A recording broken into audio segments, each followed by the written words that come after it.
Hi, my name is Anna Lenhart, and I'm the principal horn of the Hawai'i Symphony Orchestra. And today I'm going to tell you about Bruckner's Romantic Fourth Symphony. And you might be thinking, you know, classical music isn't really my thing, it's kind of boring. But you know what was really boring? This year's Super Bowl. I mean, come on, 13-3, it's like the winner knew they'd have to go visit Trump at the White House.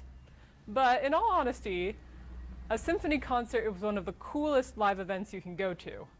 Why? Well, think about it. You've got 70 people on stage playing different parts simultaneously. If you had 70 actors on stage saying 70 different lines, it would be a complete mess. But when you have 70 musicians and musical lines, they mesh in perfect harmony. So, what's the role of the principal horn in Bruckner 4? Well, not to blow my own horn or anything, but I'm kind of the hero of the symphony. Yeah. And I'm not just saying that because I'm an egotistical brass player. Bruckner himself wrote in my part, "Immer deutlich hervortreten." All of my German relatives just disowned me. But Google Translate tells me that means always clearly prominent. So, I'm a prominent character. And I start the whole symphony off with this solo.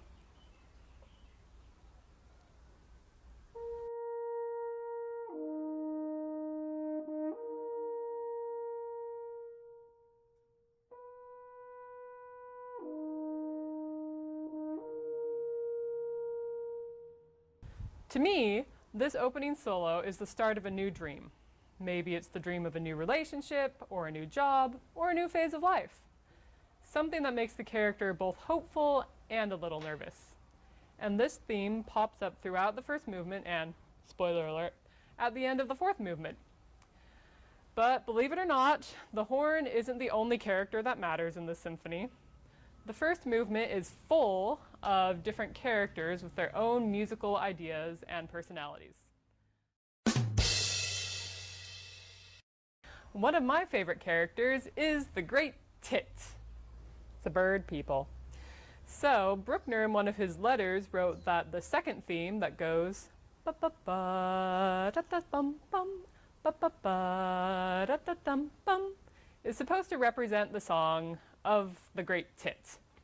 But if you go on YouTube and type in great tit bird, please, it sounds more like this. So I don't know, maybe tits were different back then. But my favorite moment of the first movement comes in the middle. And you can hear the French horn player getting herself ready for some big event.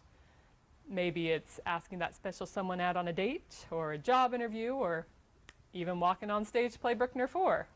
But as the horn player prepares, you can hear all of these doubts coming in, and they come in the form of woodwind solos.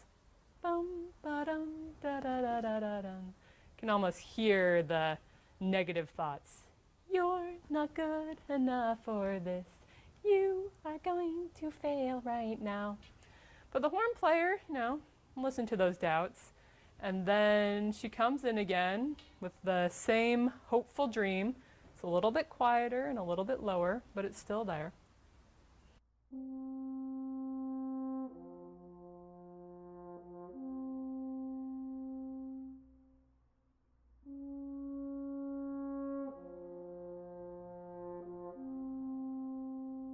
And then, as the horn player kind of pumps herself up, you can hear the theme getting higher and higher and faster and faster.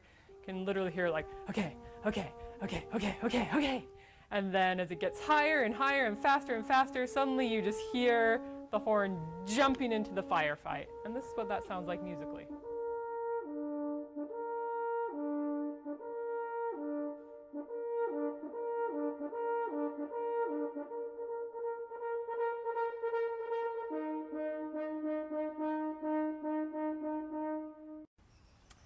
And this is a really exciting moment in the symphony because the brass are blasting and the woodwinds are wailing and the string players, well, I don't really know what they're doing because I can't hear them, but they sure look cool if they're sawing away in unison.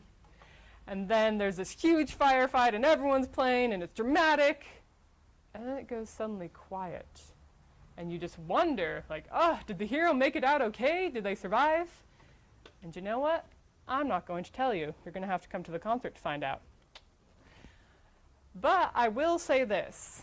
The end of the movement is very loud and dramatic. And if you want to clap at the end of it, go ahead and clap. Snooty McSnootface might raise his monocle and sniff at you and say, one does not clap at the end of movements. But you know what? We worked hard on this, and it's a cool ending. So if you want to clap, go ahead and clap. I'll wave. And then the second movement begins. Where the first movement was a physical battle, the second movement is a battle of two opinions. There's the serious, logical side that sounds like this.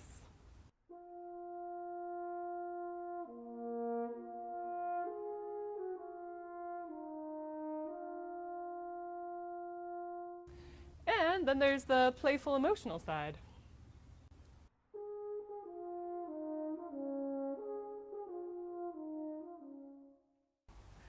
The horn character is more an observer in this movement. I jump in at random places to ask questions or emphasize a point with awkward little solos like this.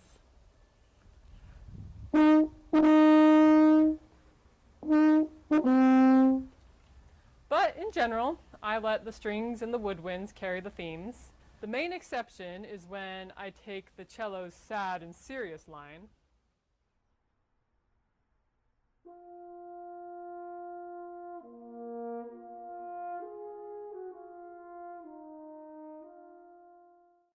and turn it into something happier.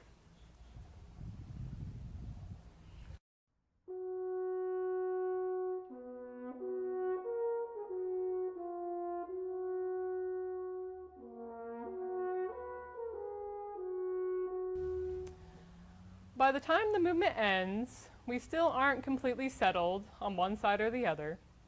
So the music does what most of us do when we're faced with an impossible decision and don't want to make it. We go out partying! Woot! So now we're on to the third movement. And there is no better way to party in 19th century Austria than with a hunt. And what's the most important thing to bring on a hunt? No, it's not your weapon, it's not even snacks. It's your horn. So think about it. Horns were basically the cell phones of medieval Europe because you can call each other from long distances.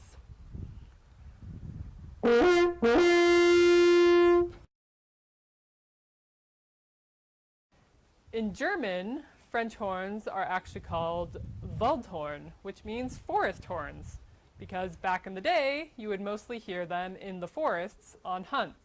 And the third movement starts out when you can hear that hunting party off in the distance.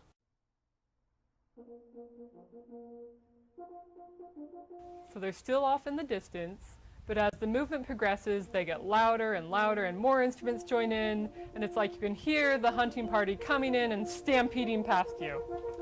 And then after this big dramatic moment when the whole orchestra is just going hardcore and the whole hunting party comes past, it goes silent.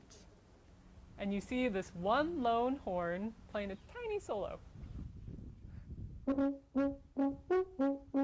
And I picture the fox sticking up its little head and being like, is it okay to come out now? And so throughout this movement, you hear the hunting party running back and forth. Sometimes they're there, sometimes they're not. And the rest of the time, it's this nice, calm pastoral. But unfortunately, calm and peace does not last forever. The fourth movement starts with a repetitive line in the basses and cellos, and based on how they play it, it can either be menacing, dun dun dun dun dun dun, or it could sound like a bunch of elephants with a hairball. Hum, hum, hum, hum, hum. So I'll leave that to them. And on top of that comes this nervous, frightened theme played by me and the clarinet.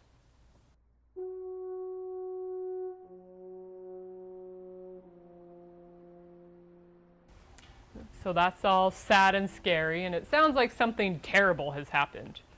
Who knows, maybe the character got dumped or fired, or since the hunting theme keeps showing up, maybe their best friend got run over by a horse. Anything's possible, right? Either way, like in all of our lives, bad things happen, and this movement takes us through all the stages of grief. There's a whole lot of anger and depression mixed in with some bargaining and even a little denial when there's all these cute happy themes. Da da da dum bum bum bum. Seems sort of out of place in the rest of the movement. But the most beautiful moment of this piece happens right at the end of the movement, in the acceptance stage of grief. The anxious theme from the beginning returns, and the interesting thing is it hasn't really changed that much. So at the beginning it sounded like this.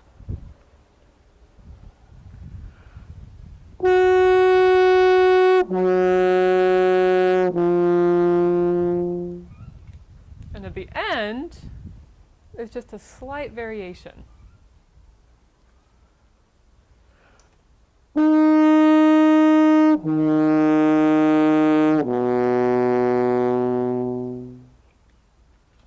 But that slight variation makes all the difference. Instead of the foreboding basses, I now have the support of the entire symphony.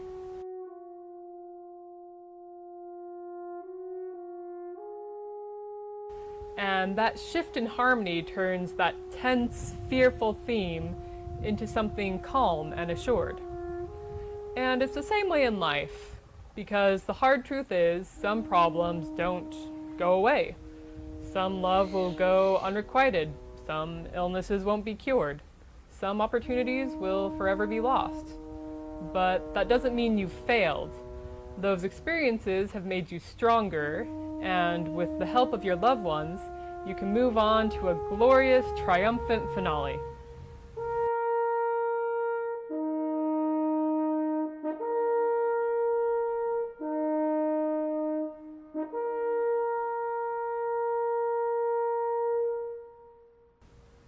So, for our show on Saturday, February 23rd, we're doing a 2-for-1 sale. So you can bring your date, and you can come and enjoy Bruckner, and after the concert, you can come backstage and say hi. I promise I don't bite, but I do spit. It's just water, remember?